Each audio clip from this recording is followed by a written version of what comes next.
Welcome to the fifth chapter of history. The name is The Age of Industrialization.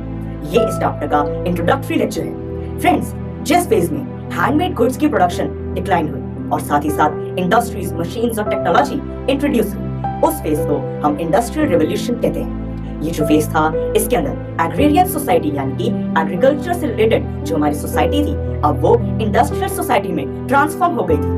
1760s से लेकर 1840s के इस phase को हम इंडस्ट्रियल रेवोल्यूशन कहते हैं। ये जो फेज था, ये ह्यूमन सोसाइटी के लिए गेम चेंजिंग प्रूफ हुआ, जिसकी वजह से ये चैप्टर हमारे लिए पढ़ना बहुत इंपॉर्टेंट है। इस चैप्टर को हम टोटल 8 लेक्चर्स में कंप्लीट करेंगे। ये फर्स्ट लेक्चर है जो इंट्रोडक्टरी है। सेकेंड लेक्चर में हमारा टॉपिक होगा बिफोर द इंडस्ट्रियल रेवोल्यूशन, जिसमें हम प्रोटो इंडस्ट्रियलाइजेशन के बारे में पढ़ेंगे। थर्ड लेक्चर में हमारा टॉपिक होगा हैंड लेबर, जिसमें हम वर्कर्स की लाइफ को स्टडी करेंगे।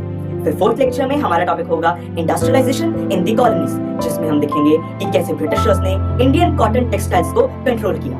फिफ्थ लेक्चर में हमारा टॉपिक होगा फैक्ट्रीज इन इंडिया, जिसमें हम इंडस्ट्रियलाइजेशन का इंडिया पर क्या इफेक्ट आया ये पढ़ेंगे। सिक्स्थ लेक्चर में हमारा टॉपिक होगा द पेक्यूलियरिटीज ऑफ इंडस्ट्रियल ग्रोथ, जिसमें हम पढ़ेंगे कि इंडस्ट्रियल ग्रोथ के क्या अनयूजुअल फीचर्स थे।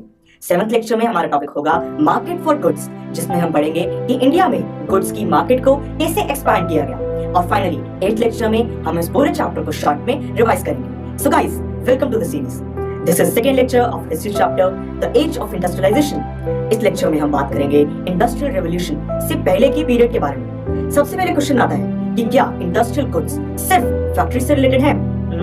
Let's find it out. Industrial revolution जो कि लेट 18th सेंचुरी में स्टार्ट हुआ था, उससे पहले भी यूरोप में इंटरनेशनल मार्केट के लिए इंडस्ट्रियल गुड्स की प्रोडक्शन की जाती थी। नहीं दोस्तों, ये प्रोडक्शन फैक्ट्रीज में नहीं की जाती थी।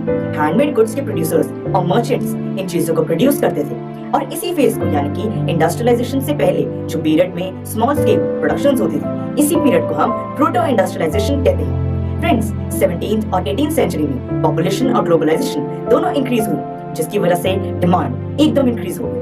अब अर्बन एरियाज में जो मर्चेंट्स थे, वो इंक्रीजिंग डिमांड के साथ साथ प्रोडक्शन को इंक्रीज नहीं कर पा रहे थे, जिसकी वजह से उन्होंने रूरल एरियाज में मूव करना स्टार्ट कर दिया। वहां पर उन्होंने फार्मर्स को एम्प्लॉय किया और अपनी प्रोडक्शन को इंक्रीज किया। फ्रेंड्स, ये वो टाइम था जब रूरल एरियाज में ओपन लैंड सिस्टम था, यानी कि कोई भी किसी भी लैंड पर कभी भी प्रोडक्शन कर सकता था। मतलब कि किसी की भी लैंड प्राइवेटली ओन्ड नहीं थी।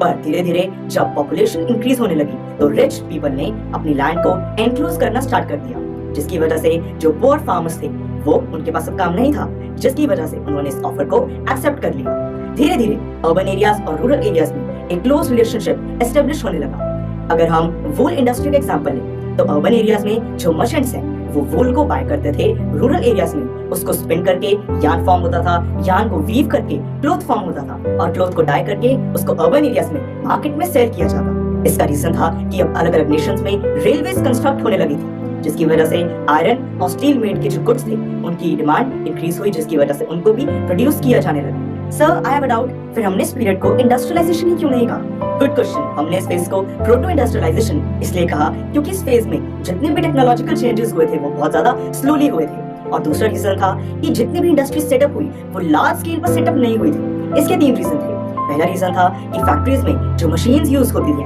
वो बहुत ज्यादा एक्सपेंसिव होती थी। दूसरा रीजन था कि उनकी मेंटेनेंस कॉस्ट बहुत ज्यादा हाई थी।